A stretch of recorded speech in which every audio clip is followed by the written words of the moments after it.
loves, and welcome to today's video. We are rounding out the month of March, and so it's time for my April TBR. The first book I'm planning to read in April is Scythe and Sparrow by Brynne Weaver. This is the third book in the Ruinous Love trilogy. This is a dark romance series about a trio of brothers who, at this point, all of them have fallen in love with serial killers while also being morally dubious themselves. This last brother's a doctor and falls in love with a circus woman. I don't know what the dark in this romance is going to be. I haven't read it yet. It will let me round out this trilogy and make the decision as to whether I like the series as a whole, so I'm going to read that. Next is Everything is Tuberculosis by John Green. This is a nonfiction book about the history of tuberculosis and why it is still so prevalent even though we have had medicine, vaccines for it for a very long time. This just came out very recently. This is a signed edition. I'm very excited about it. I was a huge John Green fan in my teenhood, so I'm excited to read from John Green's perspective again and also learn about TB because I don't know that much about it outside of what I have seen on John Green's TikTok. Next is Incidents Around the House by Josh Malerman. This is a horror book about an 8-year-old girl who has the other mommy who keeps asking, "Can I go inside your heart?" I don't know any more than that. I decided to read this because in the acknowledgements of Wake Up and Open Your Eyes by Clay McLeod Chapman, this book was recommended, and since I really enjoyed that book, I figured I'd give this one a shot as well. For audiobooks, my hold on Devils Kill Devils by Johnny Compton, the audiobook version finally came in.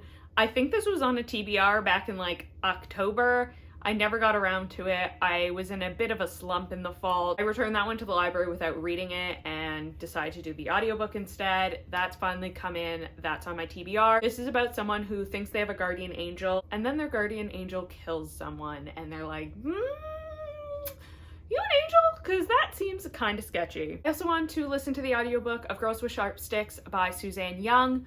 This is about an all-girls school where they teach them to be perfect, and by perfect they mean obedient, and I'm interested to read this one. I'm a little hesitant because it's a YA. This one has been on my TBR for so long that I do not remember if anyone actually recommended this or I just decided I wanted to read it, so we'll see how that goes. I also want to read Eclipse by Stephanie Meyer. My book club's still doing our watch through of the movies. This one's next. I might read this one physically if I can find a paperback copy of it in time. If not, I'll probably use my Spotify time for it. And then depending on if I have to use my Spotify hours for that, I also might try to read Fan Service by Rosie Danan. This is a romance about I think a woman who's obsessed with this like vampire supernatural show, and then I think the guy on the show is actually a werewolf and romance ensues. I did put this on my most anticipated books of 2025. I haven't really heard anyone talking about this yet, but I do love a supernatural romance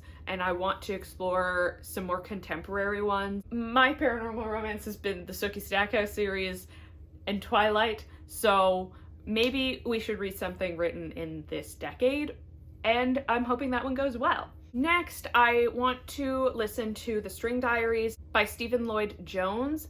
This is about a family who for 200 years has been tracked down by monster hunters, and all they have is this like series of diaries that teach them how to survive. The concept sounds interesting. There was a snake on the cover and I do like snakes. I'm hoping that I enjoyed that series. I'm trying to knock those off of my series TBR.